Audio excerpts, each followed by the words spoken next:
What's up? What's up? What's up? Welcome to the All Around. I'm your gracious host, Dr. Anthony. Please tune in on Mondays at 6 p.m. for your entertainment purposes. We will hit current topics, old topics, and everything else in between. Be there or be square. Deuces, my loves.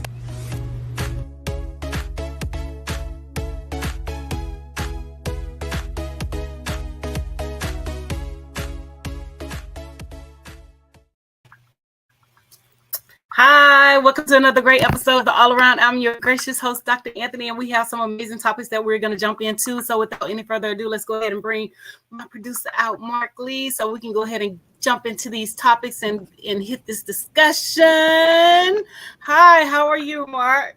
I'm doing good. Had a couple of things going on at HI, but of course we had the day off, so I didn't have to be there for African Dance today since it's Easter Monday. But I did have over the weekend, I think it was on Saturday, there was a gardening symposium. So believe it or not, even though I have no green thumb, I don't know if you have a green thumb, but there are people in our community that believe in green thumbs and having those green thumbs. So they were over there talking about it within our community and how it can be something that more of us need to be involved in the African American and other minority communities. And like I said, I know I have no green thumb whatsoever, but maybe you were fortunate enough to have one of those and all in that space. So I don't know, maybe you got a green thumb.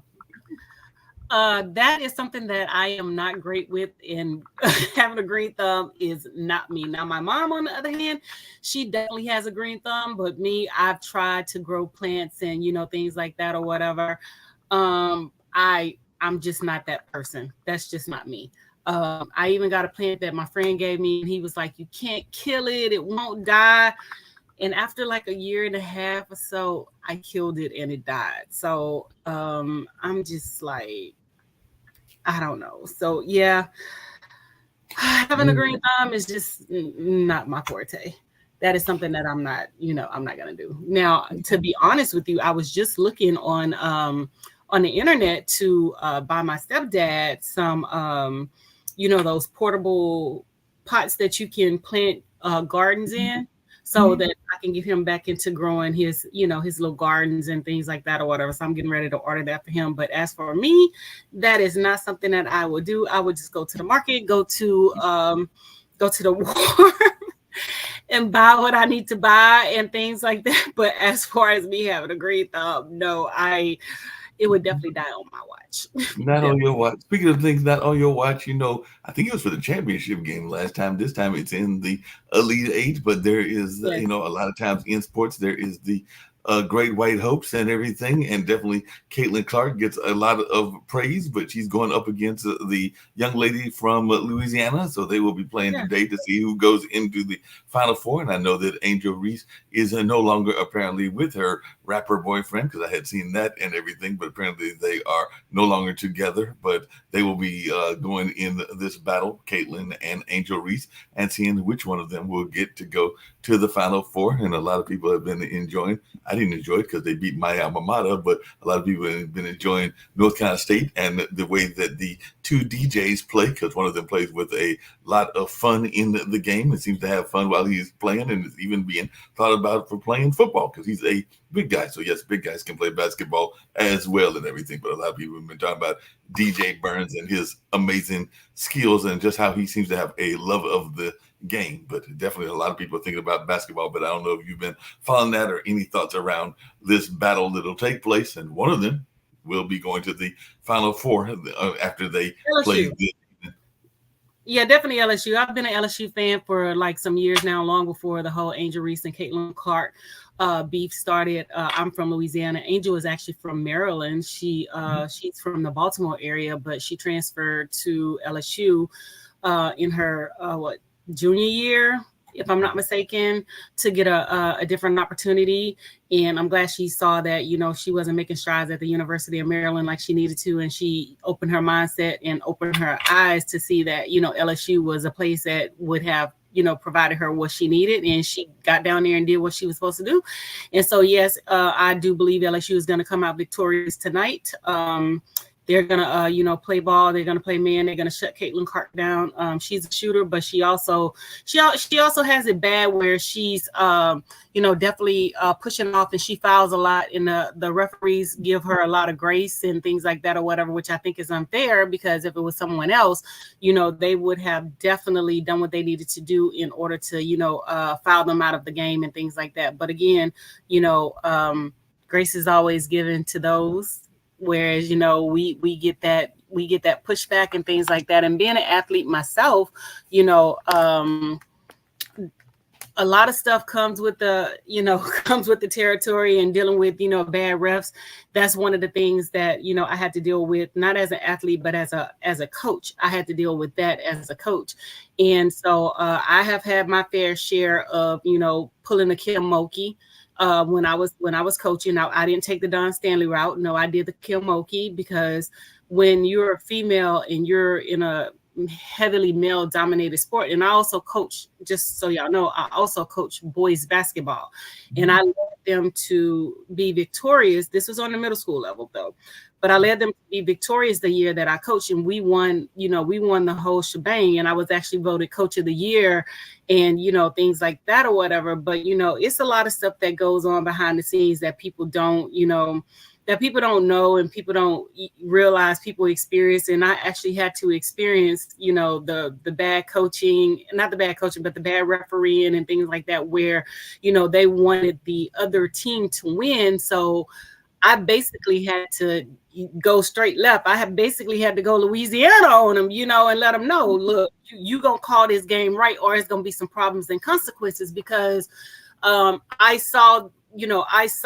within the me coaching how the tables were shifting and how things were turning based off of them making bad calls and things like that or whatever. And I was just talking about this the other day, and it got so bad where the other coach had turned his whole entourage, his staff, the team, the parents, everybody against me. And I'm just like, oh my God. And being one of the only female coaches that's coaching in DC, it was really crazy. We had to have security escorts to and from our games and things like that. So yeah, that's a whole different, that's a whole different ball game. But I honestly believe that she was going to come out victorious, and we will see them in the Final Four. Yeah, and like I said, I know North Carolina State has surprised people because they were an 11th seed in terms of the guys, and I think the women were lower seed too, but they did send two folks from representing Raleigh and all in that space. As a matter of fact, I think some people even visited Jimmy Valvano's grave, probably thinking that maybe he's doing some stuff from beyond and all along those lines, because it has not happened in decades, and I mean many decades. But a lot of people have been talking about how much fun DJ Burns seems to be having, because he was over there even doing some shake and bake dance moves while they were winning and everything. So even the announcers were talking about, like, he just seems to have a joy for the game and seems to be enjoying it, and definitely seems to be, even his dad is involved in the game, which we oftentimes hear about the absent dads and all in that space, but his dad seems to be engaged with his son playing and all in that space. So that's good to see and everything. But it was just amazing. But a lot of times folks are thinking that big guys, and I'm not exactly a slender guy myself, can't do graceful moves, but they were always talking about how graceful he is and everything,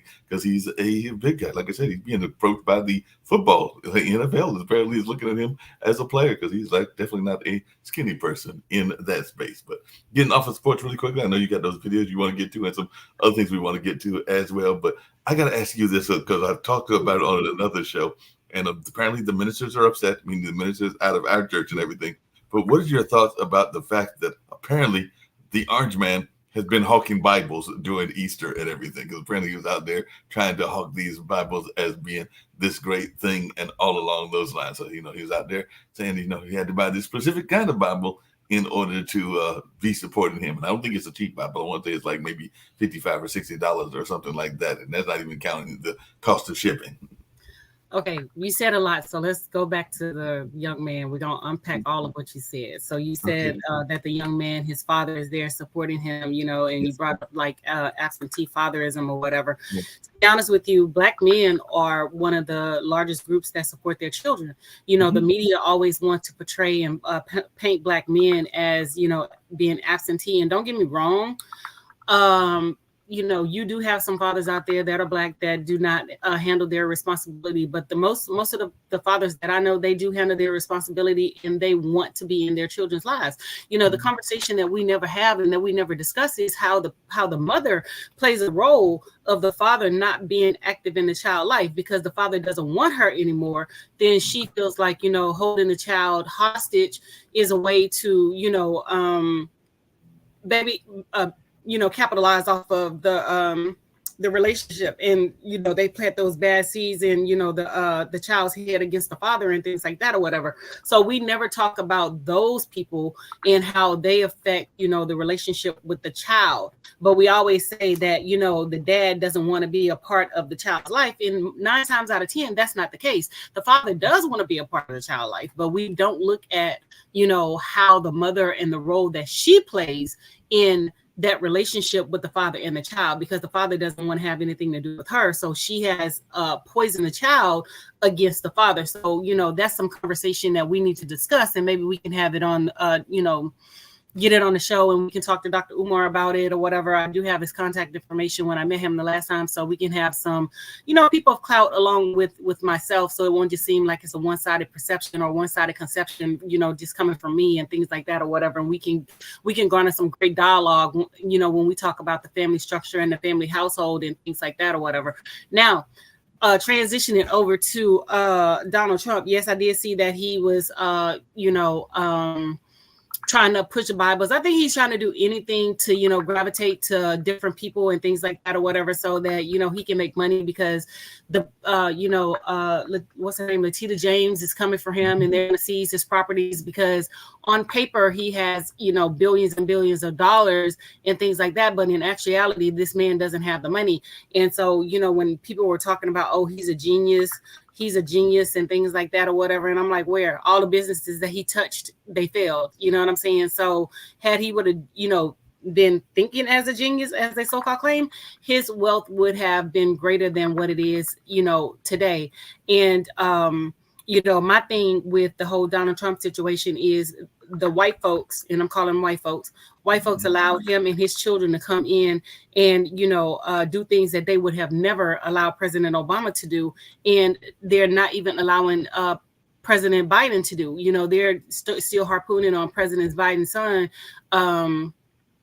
about, you know, he did some faulty businesses and things like that. But there was clear nepotism in the White House with Donald Trump. But, you know, they want to shield all that, and they want to take that and say that, you know, there was no nepotism and things like that or whatever. They wasn't getting paid, but they didn't have to get paid. But the business dealings that they got from, you know, giving access to Donald Trump and giving access to that White House was, you know, enough for treason and things like that or whatever. So, hey, Dr. Anthony, I agree with everything you said, but I want to come back just because you brought it up. And there is a person on the network, it's not one of the founders, it's somebody else that is sometimes coming onto the shows and is trying to paint this picture that the collapse of the family structure is the reason that America in general and the world in general is in so much trouble, and all along those lines. So they're trying to paint it as if the fact that there are single mothers and single dads as being part of the problem and the reason that we have had all of these problems. And like I said, I think that they claim not to be a Republican. I don't know whether they are or are not and everything. But I just wondered, what would your answer be? Because I've heard that not just from this particular individual, but from others as well, when they try to paint it as if this collapse of the family structure is the reason that the African-American family and other minority families and even the white families are in consequence. That's a bunch of malarkey. That's a bunch of BS. You know, that's asinine within itself or whatever. You know what I'm saying? You've always had single parents. You've always had, you know, children born out of wedlock. You've always had this stuff. And, you know, we've had these type of structures way back in the day. The family structure has nothing to do with the collapse of America. What has to do to me with the collapse of America are these social psychologists and psychiatrists that are out here telling people that they have to befriend their children and that their children are on the same level as an adult. world. And I was just talking about this on the flight back from Hawaii or whatever, with the gentleman who was sitting next to me. And I was telling him, that these people are causing a lot of chaos when it comes to, like the whole dumbing down of America. The Republicans are good at dumbing down, dumbing down the children and dumbing down the curriculum, dumbing down America and things like that. We see it in Florida. We see it happening in Texas with them taking over the school systems and things like that. It has nothing to do with the family structure. Now, does the family structure play a role in, things that are happening? Yes, it does play a role in things that are happening. But as far as, the dumbing down and the destruction of America, that has nothing to do with the destruction of America. What has to do with the destruction of America is the education level. They want to keep everybody dumb so that, they can control people. The ignorance and things like that is where they place things through propaganda so that they can control. And you said it yourself, look at Trump. He's using Bibles. So he's using the Bibles to control the religious and the evangelicals and things like that or whatever. But as far as the dynamics and the dichotomy of the family structure, it has nothing to do with the destruction of America. We are seeing the destruction of America from social psychologists and through the educational system with the dumbing down of America. When you telling a grown person that a child can call you by their first name, the child can call the adult by their first name, and that is acceptable and that is okay, that's a problem. And so, in California, there are some school districts where the children do not call the teacher Miss, Doctor, or whatever. They will say Tawana, they will say Mark, they will say John, they will say Bell. They call them as if they're equals. You know what I'm saying? And so that's a problem right there. When we see that these people are messing and diving into, the family structure and things like that, that is where the problem lies. For example, when they came back with CPS talking about parents can't spank their children, it's child abuse. You know what I'm saying? So what happened? The children are taking over and they're out of control because the parents can't discipline their child. Now, don't get me wrong. Some people have child abused their children and things like that. I'm not talking about that. I'm talking about legitimately spanking your child, punishing and, moving forward and things like that. I was a child that got spanked. Yeah, I got spanked because I was a hellion. You know what I'm saying? Growing up. So yeah, I did get spanked. My mom did spank me. Was I child abused? No, I was not child abuse, but I was spanked and I learned discipline.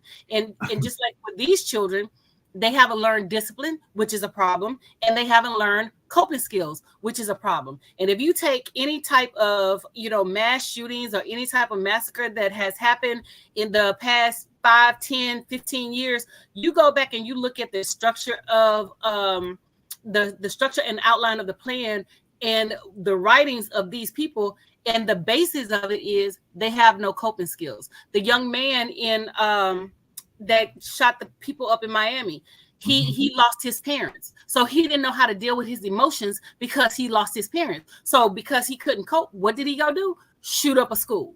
The young man in Texas, it was a young man in Texas that shot up a school, not the Uvalde, but it was a different one in Texas that shot up a school and things like that. Why did he shoot up a school? Because he was rejected by a girl. So you have all these unstable men who don't know how to cope, who are, never been in a situation where they had to deal with their feelings, had to process their feelings. And now that they're in a situation where their feelings are needed and they must process their feelings, they don't know how to do it. And so these social psychologists have set these people up for failure. That is the destruction of America, not the single family unit, not all of that, because we've always had single family units. And we're going to continue to have single family units, but that is not the destruction of America. It's coming from the psychologists, the psychiatrists, and the social structure with that is the dichotomy of the educational system. That's where it's coming from, because we have allowed those people to control what we do with our children.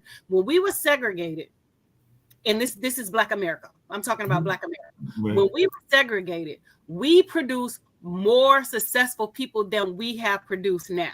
You know what I'm saying? When we had control of our children, when we had control of the educational system, we had control of how our children learn, what they learn, and things like that. We put them in positions of success. Nowadays, what they want to do, they want to put the child in special ed because they don't know how to deal with the child. They think, because the child is disruptive or challenging the status quo, you know, that they're ADHD, they're this, they're that. And I tell people, and I use myself all the time, I tell them all the time, you know, I would not have been successful in a lot of the educators' classes that we have today because of how they teach and how I learn. And they expect everybody to fit in one singular box. Everybody doesn't fit in one singular box. Everybody is not the same. But with these social psychologists and psychiatrists, they don't understand that what they have done is set us all up for failure. And to be honest with you, we're screwed. We're basically fucked. No, I hear what you say. I hear what you say, Dr. Anthony. But along those same lines, and I don't know your thoughts around this, but I have heard some people, and I think I mentioned to you before, my brother works with some of those kids that are quote unquote at risk and everything. And I don't know, even though I had a friend that passed away not that long ago that talked about what you talked about, which is the Black Wall Streets and the success that we had when we were segregated and everything. And I don't know the prevalence. I'm sure there were gangs during that time, but I'm not sure of the prevalence of gangs during that time. And I do know that sometimes if you talk to people that are in the gangs, they talk about the notion of gangs being a substitute family and all in that space. So I didn't know if you had any thoughts around that, because I do hear that some people say that the reason the kids go into gangs is because they are trying to find a family where they feel that they have no family. Well, I mean, you know, I think that's a bunch of malarkey too. I think that's a bunch of BS and things like that or whatever. You know, a lot of that gang stuff is passed down through it's generational and things like that. That's just like this unspoken rule, you know, like if I get in trouble, I'm going to take the heat for, you know, everybody. I'm going to take the fall for everybody. And I tell everybody right off the break, if you doing something and I get pulled in for it, I'm bringing your ass in it too, because I'm not taking the heat for you. You know what I'm saying? And that's just, you know, that's just these unspoken rules within, you know, the social dichotomy of, you know, especially the, you know, the Black community, because I talked to my brother about it, because my brother have taken the rap for folks and went to jail and things like that or whatever. You know, other people have done stuff and he's taking the rap for it. And I'm like, you know, how dumb is that? I'm not taking the rap for nobody. Prime example, there were 2 children who went in Texas in a Wells Fargo, 3 children went in Wells Fargo, a 9, 11 and a 10-year-old, and tried to rob a bank. So you already know that there were some grown folks behind the move for these children trying to rob a bank, because what child in their right mind is going to think of, you know, trying to hold up a freaking bank? And one of the moms called and reported her son that, you know, he was one of the children that participated in the bank robbery, which she should have. You know what I'm saying? So a lot of this stuff is, you know, is passed down through, you know, hanging out on the block or being out on the square or whatever they want to call it and things like that or whatever, which, you know, for the life of me, I don't understand this blind loyalty to, you know, to people and places and things like that. Just for example, I live in DC. So, you know, you have people who are loyal to, you know, different sets and different hoods. And I'm like, first of all, you're in the projects. Let's just start there. Second of all, you own none of this. You know what I'm saying? So what is your blind loyalty to an area that you don't even own and you're in the projects? You know, for the life of me, I just don't understand that foolishness. And so that's, you know, that's very asinine to me in nature or whatever. But, you know, like I was saying, you know, the people that are in positions of power and play, you know, and to be honest with you, I think it's by design. You know, they want our children in a disarray. They want our children illiterate. They want our children to, you know, not know things and things like that, because you can control the masses when you know, a person is illiterate, because you've already heard the term, you know, if you want something, hide it in a book. You know what I'm saying? Because nobody's going to go and nobody's going to read it. So, you know, again, when we had control over our children, we had better behavior, we had higher graduation rates, we had a whole lot of things. But, you know, and not just to fault the parents or whatever and things, but, you know, it is the parents' fault to a certain degree. And, you know, we have to get creative with how we discipline our child and how we discipline children, because they already know that all they have to do is take one phone call and, you know, the law is on their side and say that X, Y, and Z happened. Like, for example, I was a foster parent, you know, and I would never in life ever do that again. You know what I'm saying? I don't care how many children are in foster care. I don't care who needs help. I will never put myself in that position again, because if you don't know about, you know, those systems and things like that or whatever, you can say, oh, you know, I want to do this, I want to do that. You know, there's some good kids out there. Well, I didn't have any. Just put it like that. You know what I'm saying? And we can do a whole nother show on that. But I'm just saying how, they have emboldened and empowered these children to think that, there are no consequences and no structures to be had. So my thing is, if you think you're growner than me, you need to get out of my house and you need to raise yourself. You know what I'm saying? So at the end of the day, I ended up calling the person that certified me to be a foster parent. And I told her I no longer wanted to be a foster parent. I called the social worker and told them, come and remove the child out of my home. This is not for me. This is not going to work. Not that I wasn't a great parent, because I was. It was because, the children think that they're growner than you and they want to come in and they want to run your household. And where I come from, you're not about to run my household. So you're not about to put me in a position where I could lose all my credentials because you don't want to listen and you don't want to be disciplined. So, to me, to hell with that, so whomever's out there doing foster parenting and, things like that, my hat goes off to you or whatever, but it's something that I would never do again. No, I was chuckling, and part of the reason I was chuckling is because I was chuckling, and part of the reason I was chuckling is I can relate because my brother was a foster parent. Like I said, he works with at-risk youth in different programs and everything now, but he was a foster parent. And I remember one of the young ladies that he was fostering brought her then boyfriend to mom's house and all along those lines. And the not the foster child, that was the young lady, but the boyfriend started acting out, and mom had one of those what we in the community used to call come to Jesus moments, and she basically let him know that even though she did not bring him into the world, she could take him out of this world. And what she said to him and the way she said to him was so stern that this kid that was very rambunctious the whole time that he was up there and acting out with mom, when Malik took me back home, and it also was taking this kid back home to Raleigh, North Carolina, and everything, he didn't say a word. I think that he had been totally scared by what mom had said and the way that she said it, because she was having one of those, as we used to call it, come to Jesus moments. And I think that he understood that she was being very serious in the way that she handled it and everything. So like I said, she was not the child's parent, but she was also not going to put up with that BS the way that you just put it in, because she comes from an education space as well, because mom was a guidance counselor and was definitely has sisters that were in the teaching field and has worked in other forms of education, even in media education as well, in nonprofit education. So she definitely knows how to handle herself. And like I said, I don't know whatever happened with that kid, but I just know on that drive back, he didn't say a word. We even tried to talk him into saying some stuff. He was like, I think he was totally scared because he had been put in his place. But again, even as an educator, I don't tolerate the foolishness and I don't tolerate the disrespect, inside of the classroom, because I just let them know, you can go get your mammy, you can go get your pappy, you can go get your grandmammy, you can go get your grandpappy. But at the end of the day, I'm the HNIC up in this mofo, and it's what I say goes. You know what I'm saying? You don't run nothing, your parents don't run anything. So it's either you can come in here and it's my way, or you can come in here and it's my way. Because I clearly told the child before, I said, this is clearly not the class for you. I said, you need to go downstairs and have your schedule changed. I said, because, when you come in here and you think you're growner than me and you know more than I do, then this is not the space for you. You need to go somewhere else. So after I had that, come to Jesus talk with him or whatever, he basically straightened up. Oh, no, Dr. Anthony, I want to be in your class. I want to stay in here. I want to do this. I want to do that. Because what you're not about to do is you're not about to come in my classroom and you're not about to be a terror. You're not about to, be disrespectful. You're not about to do any of those things, because I'm not disrespectful to you and you're definitely not going to be disrespectful to me. And that's just the bottom line. Now and like I told him, I said, if it's something that you dislike about, whatever, I'll give you a chance to, state your piece and things like that. But it's your tone and delivery. It's how you say it. And it's how you deliver it to the adult and things like that. And I said, if we can't come to a head, we can't, work it out, then go get your parent. Let me communicate with your parent, because at the end of the day, you are not the adult. And if, we're not seeing eye to eye, then maybe I need to speak with your parent and things like that. And I've had parents come up to the school trying to fight me and, things like that or whatever. And I just let them know, one, I'm not from this area.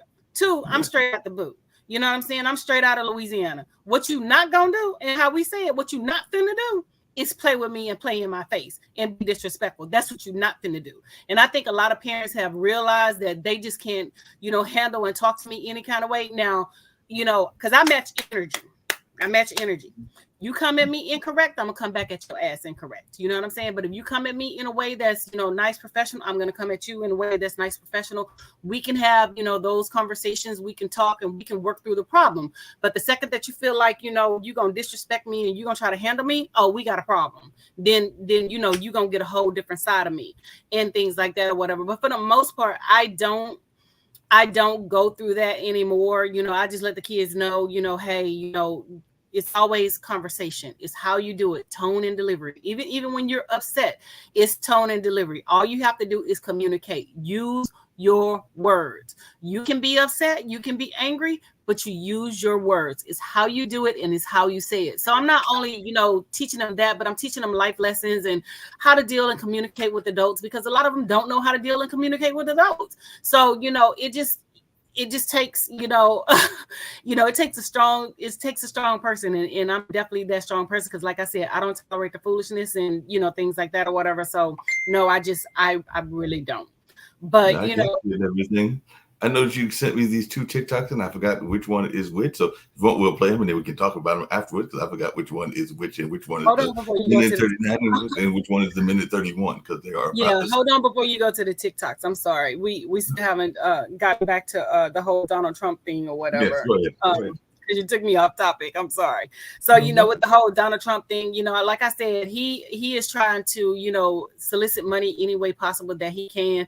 And then he had one black person buy his $1,000 tennis shoes. Like, you know, everybody's going to jump off the bandwagon to go get $1,000 Donald Trump tennis shoes. Why in the hell would we pay $1,000 for a pair of tennis shoes when you clearly don't like black people and all you're doing is just trying to pander to get the black vote and things like that? And that's all the Republicans are doing, and trying to pander to get the black vote, because he said black people like tennis shoes. So, you know, he can relate to black people because they like tennis shoes. All people like tennis shoes. You know what I'm saying? All people buy tennis shoes. So what are you doing to the white people? You know what I'm saying? What are you doing to the Asians? What are you doing to this? What are you doing to that?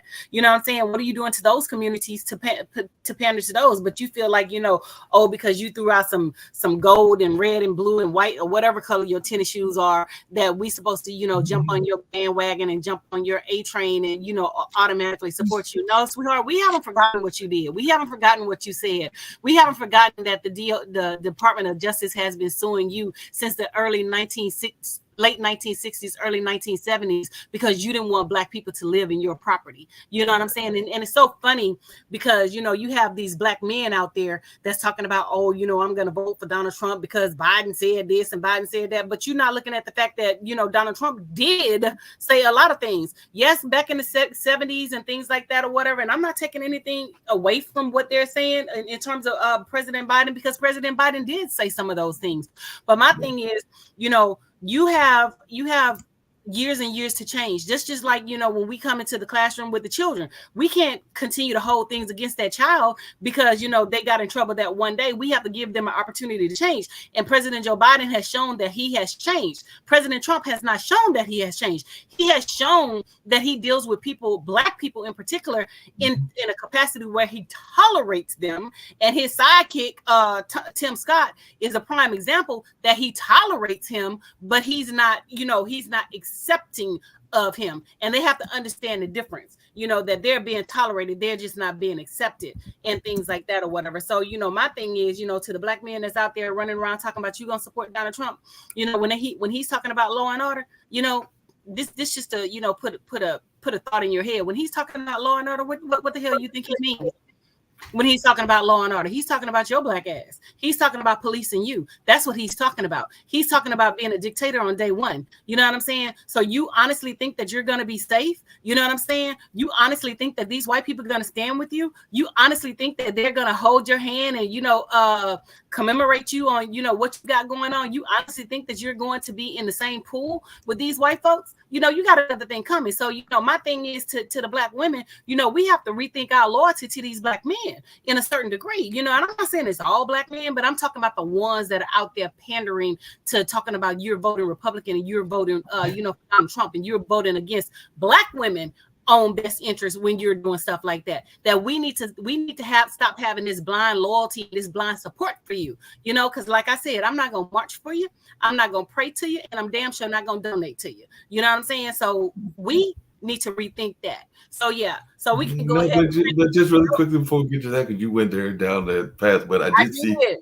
Speaking of that, I did see that 50 Cent, that rapper and everything, said that he felt that Donald Trump will be elected in 2024, and he was definitely, I guess, saying that he is prepared for that and all along those lines. And there was a recent study, I think Al Jazeera, which comes out of the Middle East, said that there is about 17%, which is double the amount of folks that were there in the previous election that said that they are going to vote for Donald Trump. So it does seem like he's getting a bump in our community. I think that is very much a thing to go on in that space, but definitely there are some folks out there that are saying that in 2016, he received 8% of the black vote according to the exit polls.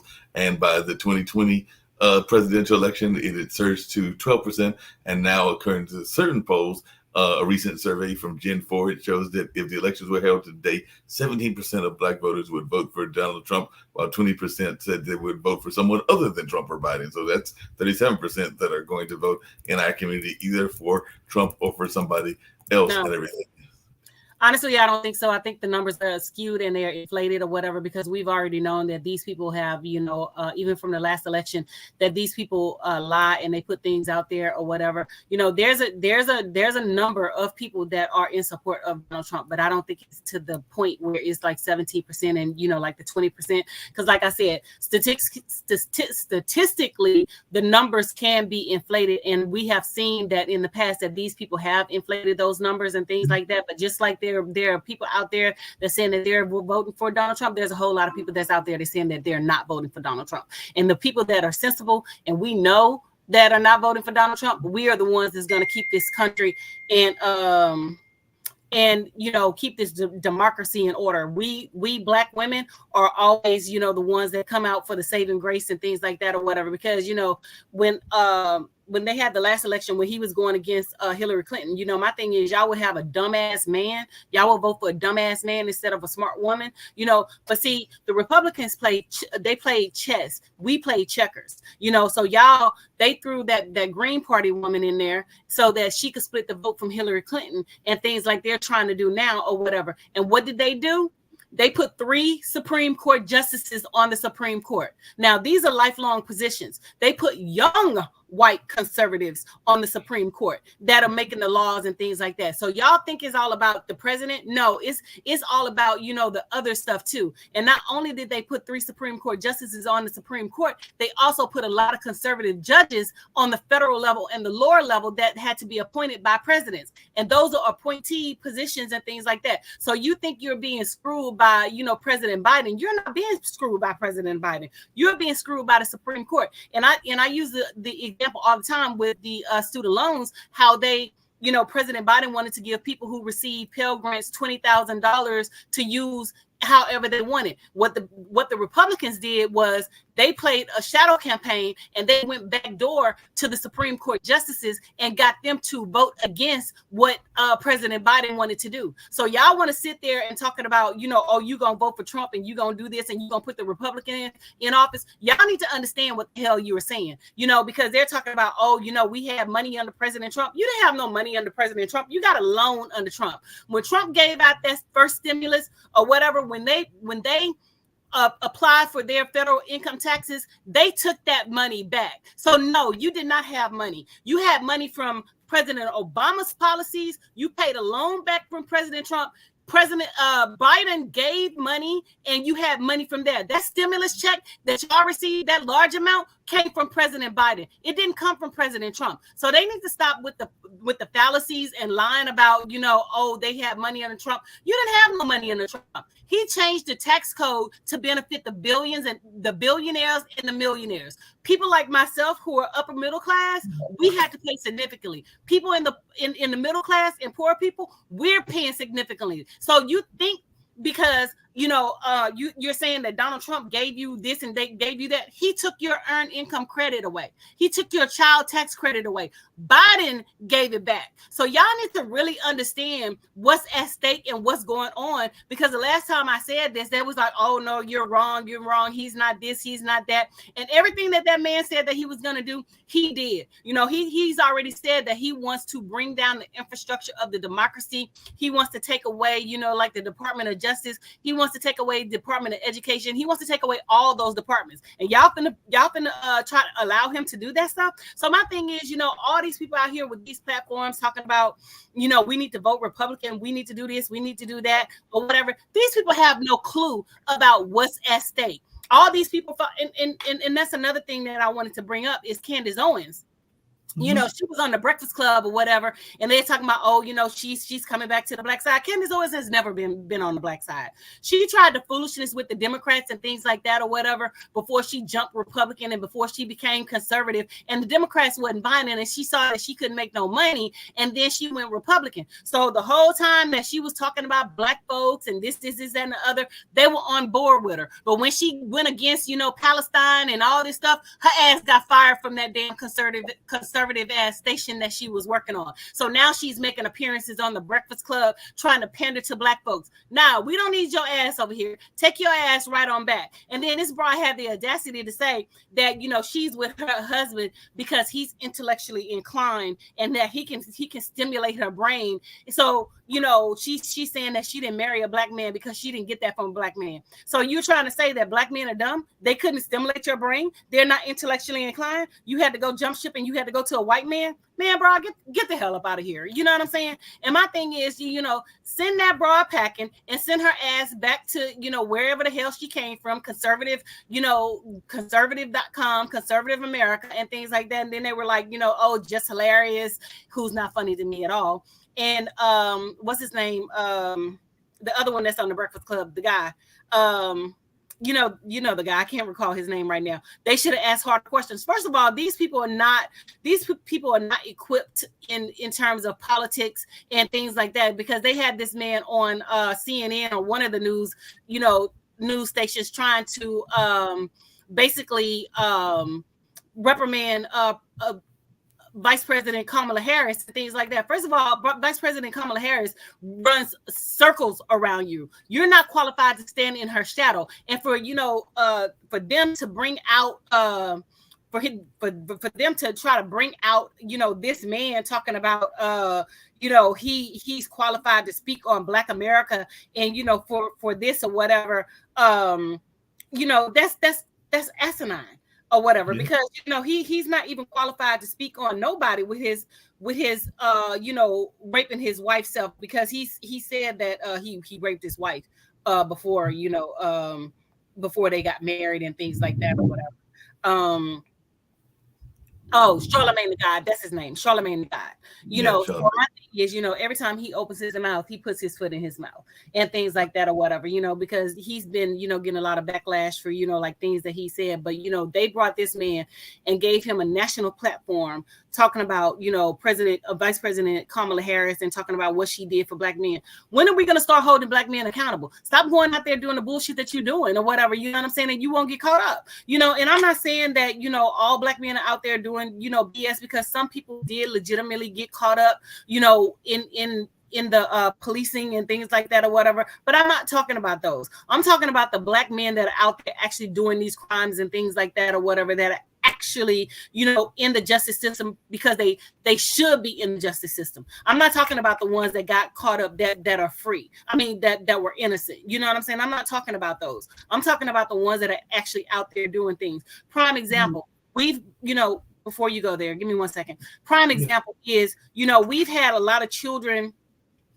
Black kids, who are robbing senators, who are carjacking, who are doing all this stuff. So, are they not to be punished? One of them, killed a representative for Donald Trump not long ago. So they're not to be punished. You know what I'm saying? The boy, there was another young man who was going around at 3-4 o'clock in the morning, walking around breaking in cars, and one of the neighbors shot him and killed him. So the mama was like, oh, y'all don't understand where he's coming from. He's the man of the house. He's doing this. How is he the man of the house? You know what I'm saying? He got a job. So, you're allowing your child to go out there and steal and commit crime and things like that, and he's not supposed to receive consequences. I'm not saying he should have been shot and killed, but I'm just saying, he should have been punished in other ways or whatever. But you're legitimately saying that, your child shouldn't be punished because of certain circumstances, but your child is committing crimes. And I tell people this all the time. I had chairs on my front porch. Some black man came on my front porch and stole my chairs. So yes, I did call the police. So I'm just supposed to, sit back and let him just take my chairs and things like that or whatever, So no. So we have to start holding people accountable and, things like that or whatever. Go ahead. Judge, just really quickly, because you kind of brought it up and I hadn't even thought about that for this particular show and everything. But what is your thoughts around, and not that I am knocking it, because like I said, my dad has been involved for a number of years with a Jewish American woman and everything. But you just mentioned Candace Owen and the reason that she said that she was with her white husband, and actually Kamala Harris also has a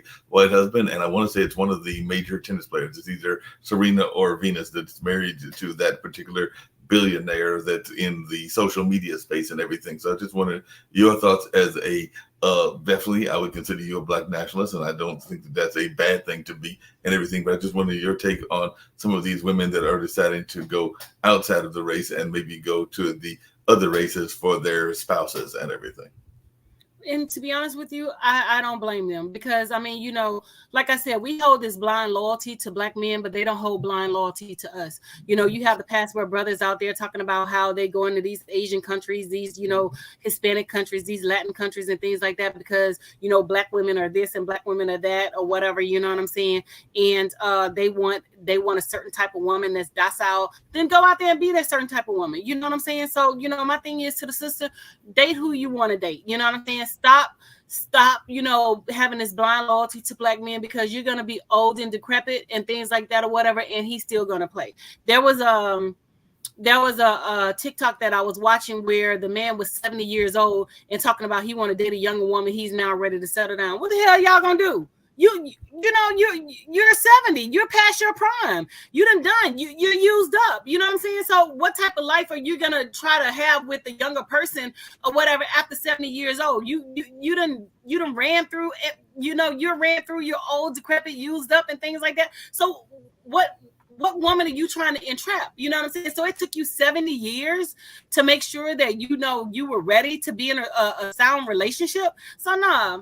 Power to the sisters. If that's what you want to do, go out and do it. And you mentioned Serena Williams. Serena Williams did give black men a chance. You know what I'm saying? She gave them all a chance before she went out and stepped before the white guy stepped to her and things like that. What the black man said, they talked about her features. They said she was ugly. They said she was unattractive. They said that she was not sexy. So what do you think she's supposed to do? Is she supposed to take the abuse and the trauma and things like that and live a life of being alone?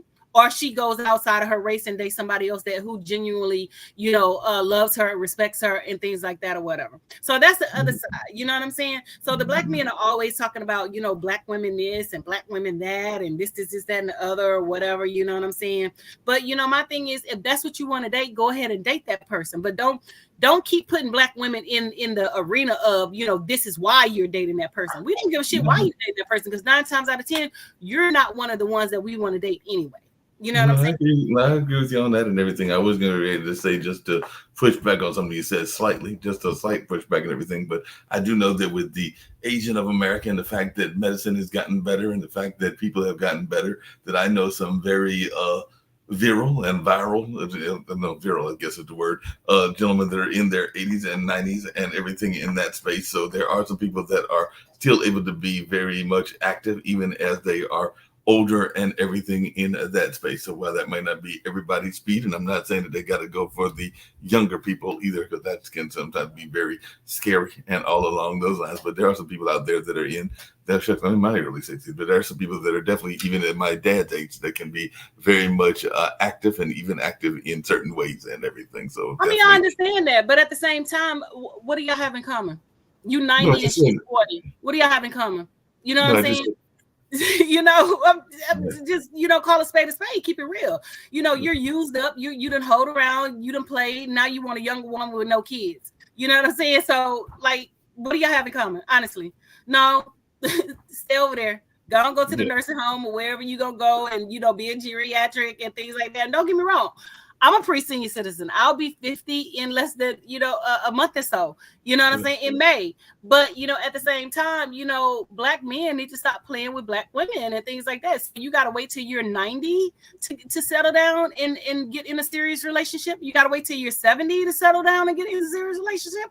Like, something is not right there. Something is not right there. Well, like I said, I've seen some, and I'm not saying this is the case for everybody, but I have seen some May-December relationships that have worked. I had a friend of mine that was actually May-December and different, not orientations, but different religious backgrounds. Because I want to say that the woman who was actually the older one was a stout Christian, and the gentleman who was in his 50s, and they've been together now for a few years. Because I think when they got together, he was in his 40s and she was in her 60s or something like that. But they've been together for a minute, and they seem to be quite satisfied. So like you sometimes say, to each their own and everything. So I have seen that there have been some cases where the exceptions to the rules can play out. And like I said, they actually belong to different religious groups, because I know that he is a devout Muslim, or at least he was a devout Muslim, and I think she was a devout Christian, but they managed to find a way to make both the age and the religious differences work. And like I said, to each their own, and sometimes people are able to make those things work. But I do know that there are,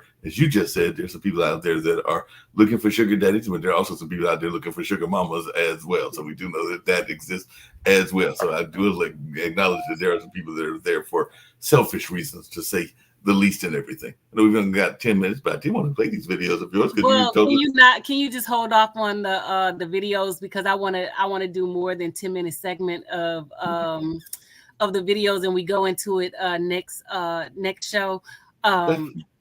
Because you know, again, they're trying to gaslight Black women or whatever. So we can just continue with the conversation that we have, you know, set forth for today, and then we'll start with the videos on the next show, so that I'll have more time to, you know, dig into that ass and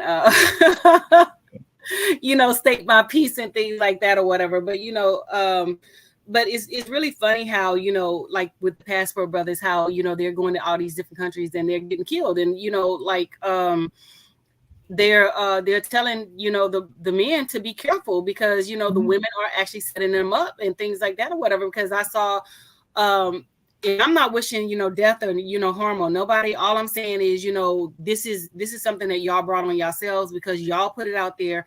Y'all was the ones that saying y'all wanted these Latin women, y'all want these Asian women, y'all want, you know, all these other different types of women and things like that. So now they're playing to your emotional, unstable emotional ass and your sexual fantasies and your, you know, your domineering ways, and you guys are being set up and you guys are being killed.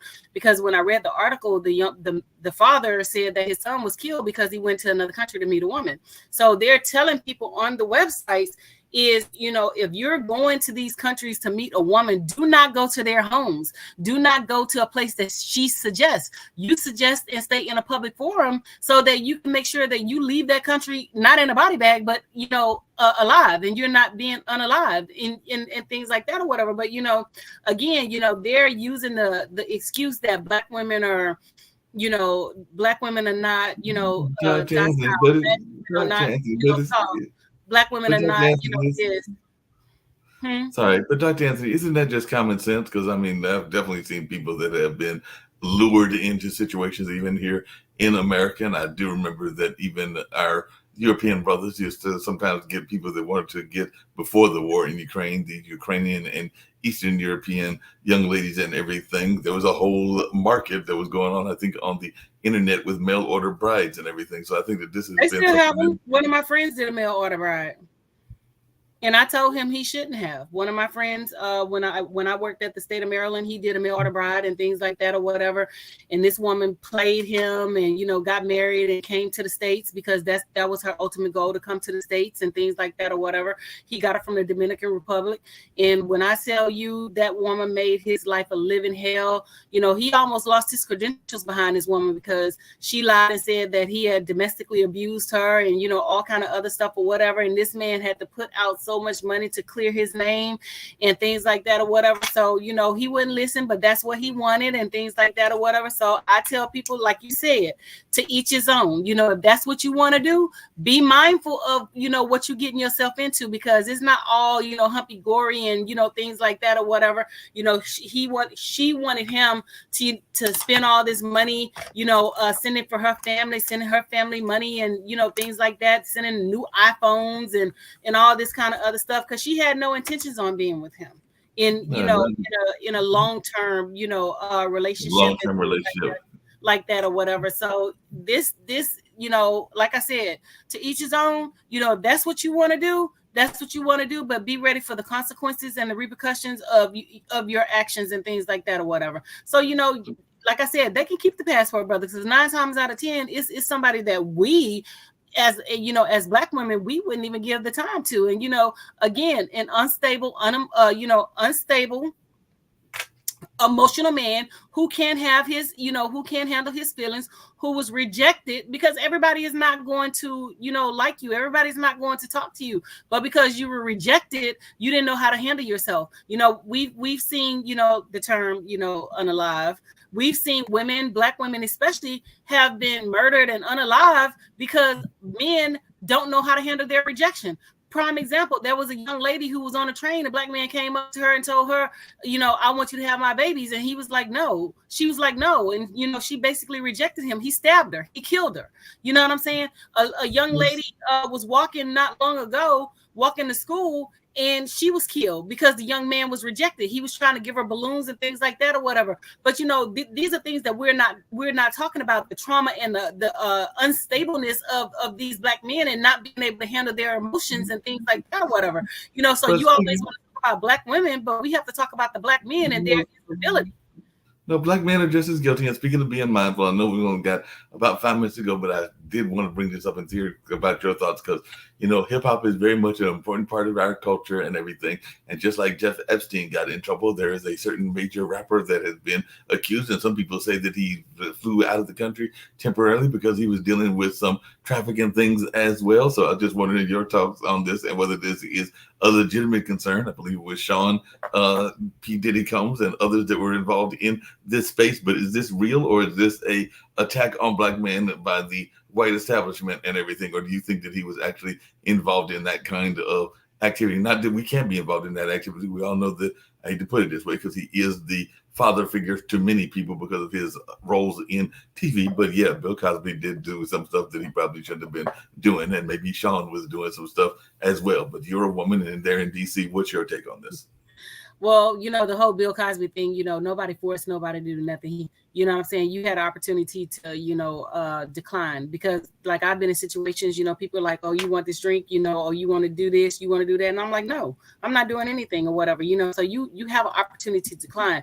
And, you know, my thing is with the whole Bill Cosby situation, you waited 70 years and you told nobody. That's you know, that's mathematically impossible, because we as women, we have one person that we talk to everything about. And I don't care, you know, what woman it is or whatever. We have one person that we're going to discuss everything. And you mean to tell me in 70 years you didn't tell nobody? So I know they were lying. So, you know, my thing with that is, you know, they were after money. And the P. Diddy situation, you know, I feel like that certain things happened or whatever, but at the same time, you could have walked away. You know, and there are people saying, you know, stories where they left and they walked away. Nobody told you to stay in those situations. You had a choice. You know what I'm saying? And, you know, I've seen it firsthand with one of my friends who played in the NFL, how aggressive women are and how they, and, you know, certain people and how they do, you know, things just to get what they want. And then when they don't get what they want to play victim and things like that. Not saying that this happened in the P. Diddy situation, because I don't know. You know what I'm saying? But I'm just saying, people put themselves out there to do things, and then when it doesn't work in their favor, then they want to play foul and, you know, cry victim and, you know, things like that or whatever. Oh, I was abused. I was this, I was that. And to be honest with you, I think the whole Me Too movement, which was hijacked by white women, you know, I think that put a lot of men in, you know, in harm's way. Not saying that, and I'm not taking anything away from victims who were actually victimized.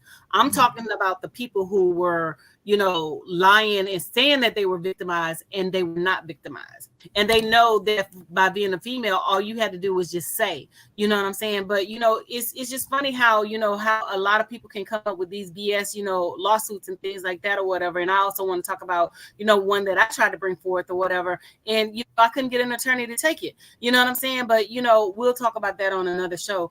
But, as far as P. Diddy is concerned, they have, rumors have been swirling about him since, long before now. But again, a lot of people are, doing things behind closed doors to get where they want to get, and, selling their soul to the devil, so to speak.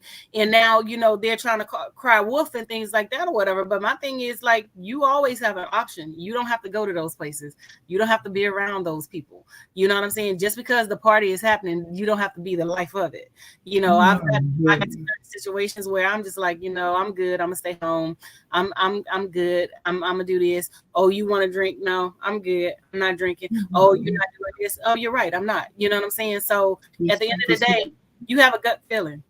Yeah, speaking of those gut feelings, like I said, I know we only got a minute or two to go, but in those fantasy girls, and sometimes it was the fantasy girls of the African American males and everything, but were these kind of rumors circulating even back when J-Lo was dating P. Diddy and everything, and that was back in '99 and everything. So I think that some of these rumors about his infidelity and also rumors about some of his inclinations with trafficking and other things go back as far back as the late '90s and everything in that space. Now, whether they're true or whether they are conspiracies, only time and the trial of both public opinion as well as actual trials will determine that and everything. But yeah, it was. Well, I mean, I don't know if he was trafficking or not, but being unfaithful doesn't mean you're sex trafficking. You're just unfaithful. Was he a whore? Is he a whore? Yes, he's probably definitely a whore. But I don't know, with the sex trafficking and things like that, because they always want to label that, label black men as sex traffickers, but they never label the white men as, sex traffickers and things like that or whatever. And we know for a fact that, these white men fly out the countries and go and, go to these brothels and things like that or whatever and have sex with virgins, because they, a virgin, you pay extra money and things like that to have sex with, virgins and stuff like that or whatever. And we know that, these white men are flying out the country to be intimate in, gay relationships and coming back, sleeping with their wives and, doing whatever. And we also know that, and it's a proven fact, you don't have to take Dr. Anthony's word for it. You can look it up. It's out there that, a lot of these people that are in those brothels and things like that, they were given diseases from a lot of these white men who were, going over there, trafficking these young women and stuff like that or whatever. So, my thing is, don't try to get moral now, don't try to have moral values now that, it's a black man and things like that. Because, my thing also, if you had morals and values, then Brett Kavanaugh wouldn't be sitting on the Supreme Court. If you had morals and values, Donald Trump would have never been, voted as the president. You know what I'm saying? So my thing is, like, you close a blind, you have a blind eye to certain people, but when there's another person, then you want to do this. Dr. Anthony, you know what I'm saying?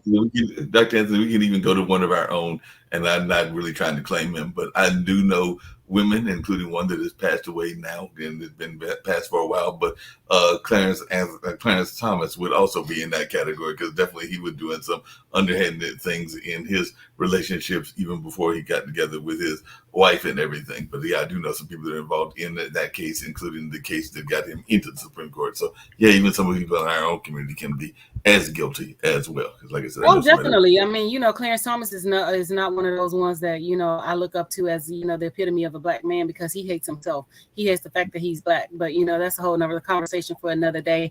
The clock on the wall says that's all. I love conversing with you, Mark, and things like that or whatever, because you always evoke the beast in me. When we have these conversations and things like that or whatever. But we have to save it for the next show. So make sure you guys click like and share, and put us out there and continue to support.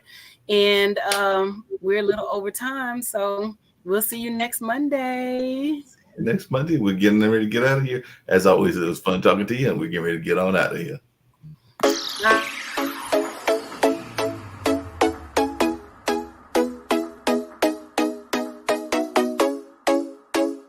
What's up? Welcome to the All Around.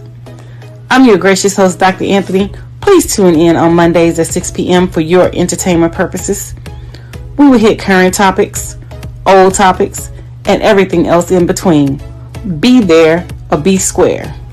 Deuces, my loves.